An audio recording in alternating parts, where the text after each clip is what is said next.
नमस्कार। राज्य शिक्षा शोध एवं प्रशिक्षण परिषद बिहार पटना में आपका पुनः स्वागत है। बच्चों, पिछली कक्षा में हमने भारतेंदु हरिश्चंद्र रचित भारत दुर्दशा कविता को पढ़ा था। चूँकि कविता लंबी थी, इसलिए हमने कविता को 2 भागों में पढ़ना चाहा था। तो बच्चों, पहले की कक्षा में जो हमने कविता पढ़ी है, उसके कुछ महत्वपूर्ण बिंदुओं की हम पुनः चर्चा करेंगे। भारतेंदु हरिश्चंद्र भारत दुर्दशा कविता को ब्रज भाषा में लिखे हैं, ऐसा मैंने बताया था, शायद आपको याद होगा। भारतेंदु हरिश्चंद्र ने अपनी कविता के माध्यम से तत्कालीन परिस्थितियों से हमें अवगत कराया है। उनका कहना है कि भारत जैसे समृद्धशाली देश, भारत जैसा गौरवपूर्ण इतिहास रखने वाला देश, उसकी दुर्दशा हो गई है और इन सारी दुर्दशा के कारण में स्वयं भारतीय हैं। उन्होंने कई उक्तियों के माध्यम से हमें याद दिलाना चाहा है कि भारत का इतिहास कितना समृद्ध था। इस क्रम में उन्होंने कर्ण, भीम, अर्जुन, नहुष, ययाति, युधिष्ठिर जैसे कई विद्वानों और शूरवीरों का नाम लिया। साथ ही साथ उन्होंने यह भी बताया है कि विद्या, बुद्धि, बल, इन सभी प्रकार के शक्तिशाली और गुणों को देने में ईश्वर ने सबसे पहल अगर कहीं की तो वह भारत के लोगों में। सहृदयता का परिचायक हमारा भारत देश रहा, किंतु आज उसकी दुर्दशा हो गई है। चारों तरफ अंधियारा छा गया है। अज्ञान रूपी कलह और ये सभी चीज़ें, अशिक्षा, गरीबी, ये सारी चीज़ें हमारे भारत में व्याप्त हो गई हैं। वह भारत जो कभी सोने की चिड़िया कहलाता था, आज वह अशिक्षा और गरीबी से जूझ रहा है। तो बच्चों, कविता की पृष्ठभूमि को हमने पुनः जान लिया है। आगे के अंश को आइए हम पढ़ते हैं। भारतेंदु कहते हैं कि अंग्रेज राज सुख साज सजे सब भारी, पैधन विदेश चली जात यह अति ख्वारी। भारतेंदु कहते हैं कि अंग्रेज राज के जो भी वैभव है, उसके पीछे हमारा भारत और समृद्ध भारत खड़ा है। अंग्रेज राज में किसी तरह की कोई परेशानी नहीं है। विकास के कई आयाम भी खुले थे, किंतु अति ख्वारी का अर्थ होता है कष्टकारी। किंतु यह कष्टकारी है कि हमारे देश की जो संपत्ति है वह हमारे देश में नहीं उपयोग हो रही है, बल्कि यह विदेश चली जा रही है। हमारे देश का धन एक एक श्रम से, मेहनत के पसीने से संचित किया हुआ धन वह विदेश चला जा रहा है। अंग्रेज राज में सुख साज सभी है, शासन भी है, किंतु सारे के सारे जो व्यवस्थाएं हैं वह भारतीयों को नहीं दी जा रही हैं, बल्कि कंपनी के लोगों को दी जा रही हैं, यानी अंग्रेजी लोगों को दी जा रही हैं, विदेशियों को दी जा रही हैं। जिन सुख सुविधाओं पर, जिन धन संपत्ति पर भारतीयों का अधिकार होना चाहिए था, वह भारतीयों को नहीं मिल रहा। वह सारे सुख संपत्ति, धन, वैभव, सभी के सभी चीज़ें विदेश चली जा रही हैं। यह अति ख्वारी है, यानी यह अति कष्टकारी है। आगे वे कहते हैं, ताहु पे महंगी काल रोग विस्तारी, दिन दिन दूने दुख ईस देत हाहारी। भारतेंदु हरिश्चंद्र कहते हैं कि उस पर भी ताहू पे महंगी, और उससे भी बड़ी कष्ट की चीज़ें हैं, उससे भी बड़ी कष्टदायक है महंगाई। भारत में महंगाई दिन प्रतिदिन बढ़ती ही चली जा रही थी। कहते हैं भारतेंदु हरिश्चंद्र कि हमारी कमाई हुई चीज़ें हमें टैक्स के रूप में देना पड़ रहा है। हम पे महंगाई और बोझ डाल दिया गया है। वह देश जिसके एक एक संपत्ति पर हमारा अधिकार होना चाहिए था, जिसकी संपत्ति बनाने में हमारी श्रम की बूंदें गिरी हैं, उस संपत्ति पर हमारा ही अधिकार नहीं है। आगे वे कहते हैं, सबके ऊपर टिक्कस की आफत आई, हा हा भारत दुर्दशा न देखी जाई। कहते हैं कि सबके ऊपर टैक्स लग रहा है। हम अपनी ही भूमि पर खुद अर्जन कर रहे हैं, खुद खेती कर रहे हैं, अपने ही उद्योग और अपने ही कार्यों को हमें अपने ही कार्यों पर टैक्स लगाया जा रहा है। हम उत्पादन करते हैं और स्वयं हम ही कर के बोझ से लाद दिए गए हैं। अंग्रेजों ने ऐसी व्यवस्था बनाई है जिस व्यवस्था में भारतीय पिसे जा रहे हैं। टिक्कस, टिक्कस का अर्थ है टैक्स यानी कर। किसी भी कार्य को करने के बाद सरकार के द्वारा उसे लेने और देने, निर्यात और आयात के क्रम में जो लगाया जाता है कर, उसे ही टैक्स कहते हैं। भारतेंदु हरिश्चंद्र कह रहे हैं कि हम खुद उपार्जन कर रहे हैं और स्वयं ही हमें उसका खपत भी करना है, किंतु हम पर ही टैक्स लगाया जा रहा है। सारे धन विदेश चले जा रहे हैं, सबके ऊपर टिक्कस की आफत आ गई है। टिक्कस यानी टैक्स, करों के बोझ से भारतीयों को लाद दिया गया है।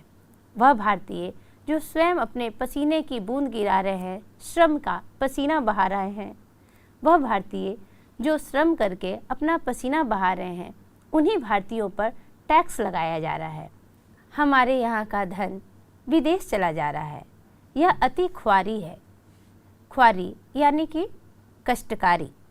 बच्चों, पाठ का जो यह अंश है, यह सबसे अधिक प्रश्न पूछा जाता है। खासकर इसे व्याख्या के संदर्भ में पूछा जाता है।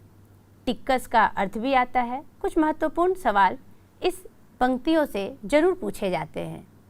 तो बच्चों, हमने पूरी पंक्ति को पढ़ लिया। आइए पुनः इसका एक सार जानें। बच्चों, स्क्रीन पर आपको कविता का एक केंद्रीय विषय दिख रहा होगा। भारत दुर्दशा कविता बहुचर्चित और विख्यात कविता है, जिसमें भारत की राष्ट्रीयता, देश उन्नति व जातीय उत्थान के लिए और उसकी अंतर्व्यथा को यहाँ दिखाया गया है। ऐतिहासिक यथार्थ की चर्चा की गई है। यह विडंबनापूर्ण तरीके से दिखाया गया है कि हमारे भारत की दुर्दशा क्या हो गई है। एक ओर स्वर्णिम अतीत का आत्मगौरव और दूसरी ओर यह प्रत्यक्ष वर्तमान। प्रत्यक्ष वर्तमान कैसा? भारतेंदु कालीन परिस्थितियों के लिए यह शब्द आया है। अशिक्षा, अज्ञान और अंतर्कलह में डूबा हुआ, क्या यही भारत की वास्तविकता है? भारतेंदु हरिश्चंद्र मानते हैं कि नहीं, भारत की यह वास्तविकता नहीं हो सकती। भारत इसलिए ऐसी स्थिति से जूझ रहा है क्योंकि इस पर यमनों का आक्रमण हो गया है, वह पराधीन हो गया है। भारतीय अपने अतीत और वर्तमान से सीख नहीं रहे हैं। स्वाधीनता और पराधीनता यहाँ वैषम्य की एक दंशमय अनुभूति जगा रही है। भारतेंदु हरिश्चंद्र कहते हैं कि हमारा भारत जितना ही समृद्ध था, इसका अतीत जितना ही गौरवपूर्ण था, वर्तमान उतना ही नीरस और उतना ही उदासीन हो गया है। हम भारतीयों को पुनः जागना होगा। भारत की इस दुर्दशा का कारण स्वयं हम भारतीय हैं। आपसी कलह से हमें ऊपर उठना होगा। बच्चों, पूरी कविता को हमने पढ़ लिया और जाना है। भारतेंदु ग्रंथावली से यह कविता ली गई है। भारत दुर्दशा कविता भारत दुर्दशा नाटक में आया है। भारत दुर्दशा एक नाटक भी है। बच्चों, भारत दुर्दशा कविता से संबंधित कुछ ऐसे प्रश्न भी पूछे जाते हैं जिसमें विधा की चर्चा होती है। मैंने आपको पहले की कक्षा में पढ़ाया भी था। भारत दुर्दशा, अगर विधा की चर्चा की जाएगी कि यह कौन सी विधा है, तो आप समस्त विकल्पों को एक बार जरूर देख लेंगे। यदि कविता उस विधा की चर्चा होगी तो विधा होगी कविता। यदि विकल्प में नाटक होगा तो नाटक भी उत्तर सही होगा। चूँकि भारत दुर्दशा एक नाटक है, स्वतंत्र नाटक, और उस नाटक के अंतर्गत ही भारत दुर्दशा एक प्रस्तावना भरा गीत है। कहा जाता है कि भारत दुर्दशा नाटक में ही भारत दुर्दशा कविता लिखी गई है, उसके रंग प्रस्तावना के रूप में। रंगमंच पर जो प्रस्तावित होती है, प्रस्तावना दी जाती है, उसके रूप में लिखी गई है। और यह एक योगी के द्वारा गा करके भारत की स्थिति को नाटक में दिखाया जा रहा है। लेकिन अगर आप अपने पाठ्य पुस्तक की चर्चा करें तो पाठ्य पुस्तक में विधा के रूप में भारत दुर्दशा एक कविता के रूप में आएगी। और यदि स्वतंत्र प्रश्न पूछा जाए और वहाँ कविता विधा न दी जाएगी और नाटक दिया जाएगा तो आप उसका उत्तर नाटक भी लगा सकते हैं। तो बच्चों, हमने भारत दुर्दशा कविता के अर्थ को भी जाना, संदर्भ को भी जाना कि यह कहाँ से ली गई और किस प्रकार हमारे पाठ्यपुस्तक में किस विधा के रूप में शामिल है। अब आइए हम इससे जुड़े हुए कुछ महत्वपूर्ण बिंदुओं को देखें। बच्चों, आपको स्क्रीन पर कुछ महत्वपूर्ण बिंदु दिखाई पड़ रहे होंगे। आइए हम क्रम से उन्हें जानें। पहला बिंदु है स्वाधीनता आंदोलन के परिप्रेक्ष्य में लिखी गई कविता। भारत दुर्दशा कविता स्वाधीनता आंदोलन के परिप्रेक्ष्य में लिखी गई है। मैंने अभी चर्चा भी किया था और पिछले की कक्षाओं में भी मैंने चर्चा किया था कि सन 1857 के प्रथम स्वतंत्रता संग्राम के समय ही भारतेंदु हरिश्चंद्र ने होश संभाला था और उन्होंने अपनी तत्कालीन परिस्थितियों को ध्यान में रखते हुए अपनी रचनाओं में उन परिस्थितियों का जिक्र किया है। तो भारत दुर्दशा कविता की अगर बात की जा रही है, वह स्वाधीनता आंदोलन के परिप्रेक्ष्य में लिखी गई कविता है। अगला बिंदु है कवि के अनुसार भारत कई क्षेत्रों में आगे था, किंतु वर्तमान समय से तात्पर्य है तत्कालीन समय में पिछड़ चुका है। कविता के माध्यम से कवि कहना चाहते हैं कि भारत कई क्षेत्रों में आगे था, किंतु अंग्रेज शासन में भारत पिछड़ चुका था। आगे के महत्वपूर्ण बिंदुओं में देखें। भारतीय स्वयं अपनी दुर्दशा के कारण है। यहाँ भारतेंदु हरिश्चंद्र बताना चाहते हैं कि भारत की दुर्दशा का जो कारण है वह केवल और केवल भारतीयों के कारण है, न कि किसी अन्य जैसे यवन, अंग्रेज, इनके लिए नहीं। क्योंकि यदि हम हार बैठेंगे तो हमारा देश भी हार बैठेगा। इतनी उन्नत सोच रखने वाला देश कैसे अपनी सोच को इतनी उन्नति वाला देश अगर अवनति के कगार पे जा चुका है तो उसका कारण स्वयं भारतीय हैं। भारतेंदु हरिश्चंद्र ने इस कविता के माध्यम से हमें यही बताना चाहा है। आगे हम देखें। अंग्रेजी शासन सारी सुविधाओं से युक्त फिर भी कष्टकर। कविता के माध्यम से भारतेंदु हरिश्चंद्र बताना चाहते हैं कि अंग्रेजी शासन में सभी प्रकार की सुविधाएं थीं, फिर भी वह हमारे लिए कष्टकारी थी। क्यों? क्योंकि हमारा आत्मसम्मान कुचल दिया जा रहा था। और यदि हमारे पास आत्मसम्मान नहीं है तो किसी भी प्रकार की सुविधाएं क्यों न दी जाए, वह हमें सुखकर प्रतीत नहीं होती हैं। महत्वपूर्ण बिंदुओं में आगे हम देख सकते हैं भारतेंदु द्वारा तत्कालीन समय की राजनीतिक, सामाजिक एवं आर्थिक परिस्थितियों की चर्चा की गई है और साथ ही साथ व्यंग भी लिखा गया है। चूँकि भारतेंदु युग में प्रहसन कई लिखे जाते थे, कई प्रकार के व्यंग लिखे जाते थे, इसलिए कविता के लिखने की जो शैली है वह व्यंग्यात्मक शैली है। आगे हम देखें। कविता में कई पौराणिक पात्रों का उल्लेख। बच्चों, आपको याद होगा जब हमने कविता पाठ किया था और साथ ही साथ उसके अर्थ को हम समझ भी रहे थे, तब उसमें कई प्रकार के पात्रों का जिक्र हुआ था। युधिष्ठिर, कर्ण, अर्जुन, भीम, नहुस, ययाति, सत्यवादी, राजा हरिश्चंद्र, सर्वाति, इनकी चर्चा हुई है। भारतेंदु हरिश्चंद्र ने कई पौराणिक पात्रों का उल्लेख किया है अपनी कविता में। आइए अब हम आगे के बिंदुओं को देखते हैं। यह सबसे महत्वपूर्ण बिंदु है कि भारत दुर्दशा कविता भारतेंदु के नाटक भारत दुर्दशा से लिया गया है। बच्चों, हमने अभी जिक्र किया था कि भारत दुर्दशा एक नाटक है और उसी नाटक के प्रस्तावना से भारत दुर्दशा कविता ली गई है। तो साथ ही साथ हमारे पाठ्य पुस्तक में यह भी लिखा गया है कि भारत दुर्दशा कविता भारतेंदु ग्रंथावली से ली गई है।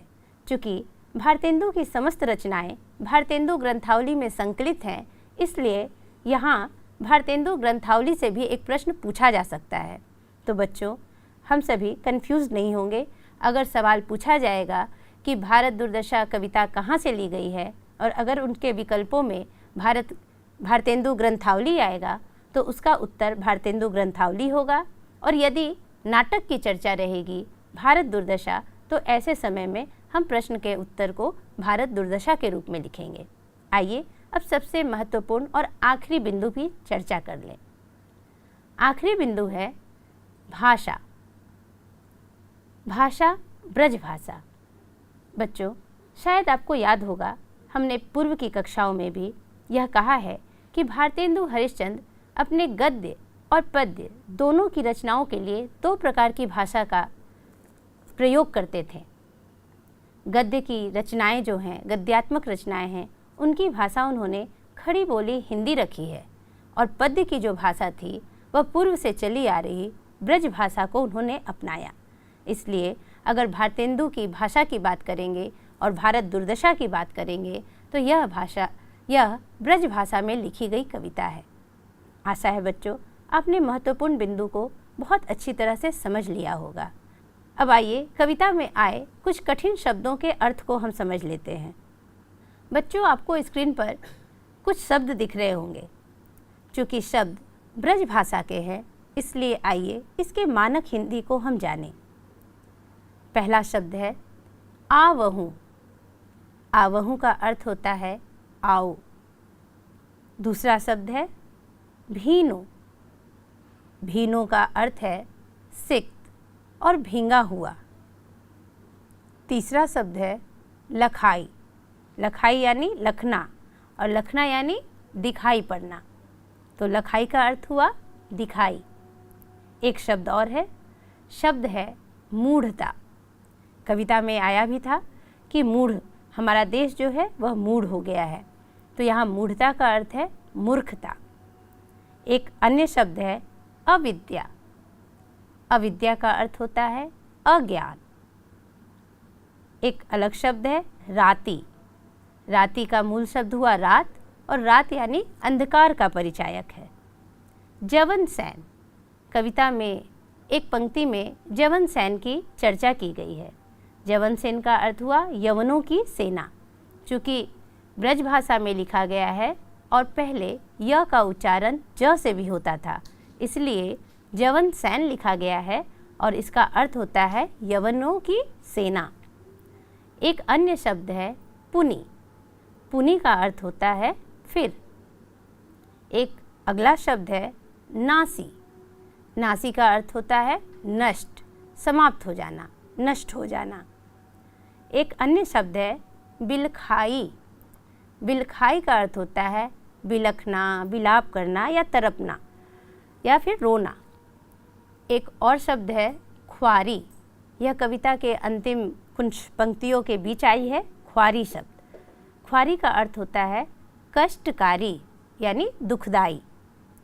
एक महत्वपूर्ण शब्द है टिक्कस। बच्चों, टिक्कस से भी सवाल पूछे जाते हैं कि टिक्कस का अर्थ क्या है, तो टिक्कस का अर्थ होता है टैक्स। टैक्स यानी कर।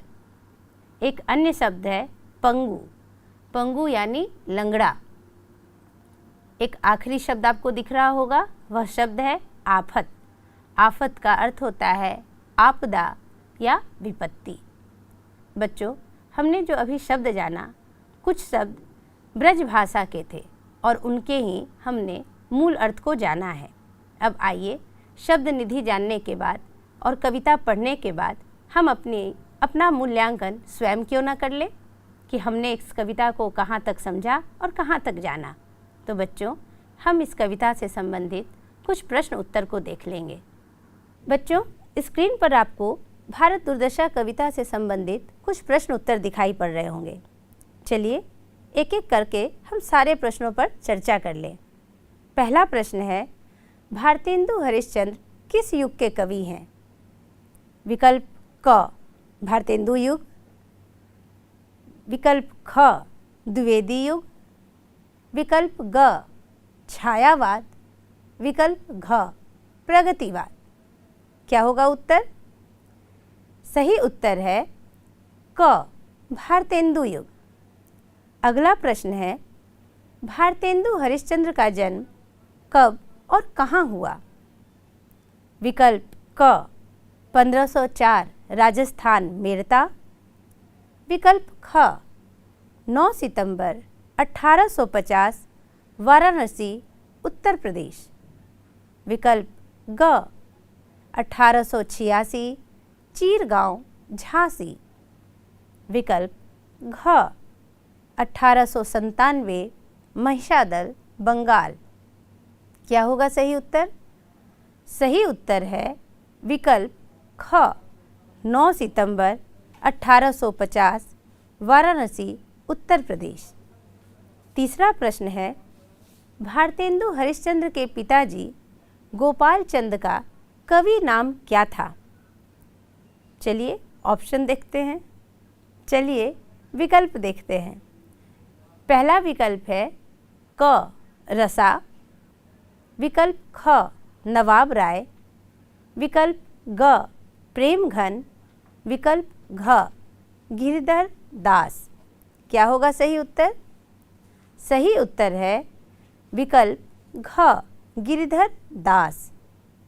चौथा प्रश्न है, निम्नलिखित नाटकों में से कौन सा नाटक भारतेंदु हरिश्चंद्र द्वारा लिखित नहीं है? बच्चों, हमें ध्यान देना है। प्रश्न पूछा गया है कि कौन सा नाटक भारतेंदु हरिश्चंद्र द्वारा लिखित नहीं है। चलिए विकल्प देखते हैं। विकल्प क विद्यासुंदर, विकल्प ख स्कंदगुप्त, विकल्प ग नील देवी, विकल्प घ अंधेर नगरी। सही उत्तर है विकल्प ख स्कंदगुप्त। स्कंदगुप्त जयशंकर प्रसाद द्वारा रचित नाटक है। अब हम पांचवें विकल्प को देखते हैं। पांचवा विकल्प है, हिंदी भाषा और साहित्य में नव जागरण का अग्रदूत किसे कहा जाता है? विकल्प क महावीर प्रसाद द्विवेदी, विकल्प ख भारतेंदु हरिश्चंद्र, विकल्प ग मैथिली शरण गुप्त, विकल्प घ आचार्य शुक्ल। सही उत्तर है विकल्प ख भारतेंदु हरिश्चंद्र। आइए अब हम छठे प्रश्न की ओर चलते हैं। छठा प्रश्न है, निम्नलिखित में से कौन सी रचना भारतेंदु हरिश्चंद्र द्वारा रचित नहीं है? विकल्प क प्रेम वाटिका, विकल्प ख प्रेम सरोवर, विकल्प ग प्रेम माधुरी, विकल्प घ प्रेम तरंग। क्या होगा सही उत्तर? सही उत्तर है विकल्प क प्रेम वाटिका। प्रेम वाटिका रसखान की रचना है। आइए अब हम सातवां प्रश्न देखते हैं। सातवां प्रश्न है, भारतेंदु हरिश्चंद्र को हिंदी साहित्य के किस काल के प्रवर्तक साहित्यकार के रूप में सम्मानित किया जाता है?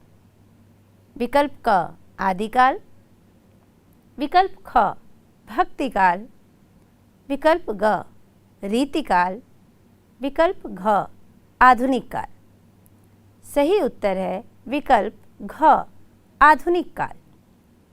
आठवां प्रश्न है, भारतेंदु हरिश्चंद्र ने होश संभालते ही किस समर को देखा था? आपको याद होगा, मैंने इसे पढ़ाया भी था। चलिए विकल्प देखते हैं। विकल्प क 1857 का प्रथम स्वाधीनता समर, विकल्प ख प्रथम विश्व युद्ध, विकल्प ग प्रथम आंग्ल मराठा युद्ध, विकल्प घ द्वितीय विश्व युद्ध। क्या होगा सही उत्तर? सही उत्तर है विकल्प क 1857 का प्रथम स्वाधीनता समर। नौवां प्रश्न है, भारत दुर्दशा कविता भारतेंदु के किस नाटक से लिया गया है? विकल्प क भारत दुर्दशा, विकल्प ख सत्य हरिश्चंद्र, विकल्प ग अंधेर नगरी, विकल्प घ श्री चंद्रावली। सही उत्तर है विकल्प क भारत दुर्दशा। 10वां प्रश्न है, भारतेंदु ग्रंथावली कितने खंडों में प्रकाशित है? विकल्प क 2 खंड, विकल्प ख 3 खंड, विकल्प ग 4 खंड, विकल्प घ 5 खंड। विकल्प घ 5 खंड। सही उत्तर है विकल्प ख 3 खंड। आइए अब हम 11वां प्रश्न देखते हैं। 11वां प्रश्न है, भारतेंदु हरिश्चंद्र के अनुसार भारत की दुर्दशा का कारण कौन है? विकल्प क अंग्रेज, विकल्प ख भारतीय, विकल्प ग विदेशी, विकल्प घ यवन सेना। सही उत्तर है विकल्प ख भारतीय। 12वां प्रश्न है, टिक्कस का अर्थ क्या है? विकल्प क टिकट, विकल्प ख टीका टिप्पणी, विकल्प ग टैक्स या कर, विकल्प घ टकसाल। सही उत्तर है विकल्प ग टैक्स या कर। 13वां प्रश्न है, भारतेंदु ने अपने समय की किस व्यवस्था पर व्यंग किया है? विकल्प क राजनीतिक व्यवस्था, विकल्प ख सामाजिक व्यवस्था, विकल्प ग आर्थिक व्यवस्था, विकल्प घ इनमें से सभी। क्या होगा उत्तर? बिल्कुल सही। इसका सही उत्तर है विकल्प घ इनमें से सभी। 14वां प्रश्न है, भारत दुर्दशा कविता किस भाषा में लिखी गई है? विकल्प क अवधी, विकल्प ख ब्रज भाषा, विकल्प ग अपभ्रंश, विकल्प घ अवहट्ट। सही उत्तर है विकल्प ख ब्रज भाषा। अब हम 15वां और आखिरी प्रश्न को देखेंगे।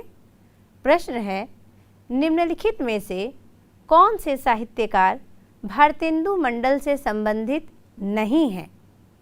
विकल्प क बालकृष्ण भट्ट, विकल्प ख प्रताप नारायण मिश्र, विकल्प ग बद्री नारायण चौधरी प्रेमघन और विकल्प घ महावीर प्रसाद द्विवेदी।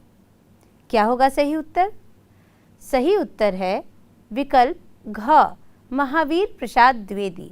चूँकि महावीर प्रसाद द्विवेदी द्विवेदी युग के कवि हैं। शेष 3 साहित्यकार भारतेंदु मंडल के हैं, बालकृष्ण भट्ट, प्रताप नारायण मिश्र और बद्री नारायण चौधरी प्रेमघन।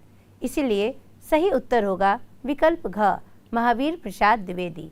तो बच्चों, आशा है इन प्रश्नों के माध्यम से आपने अपनी समझ को और अच्छे बना लिया होगा, मजबूत कर लिया होगा और पक्का कर लिया होगा। तो बच्चों, अब हम अगली कक्षा में एक अगले पाठ के साथ प्रस्तुत होंगे। धन्यवाद।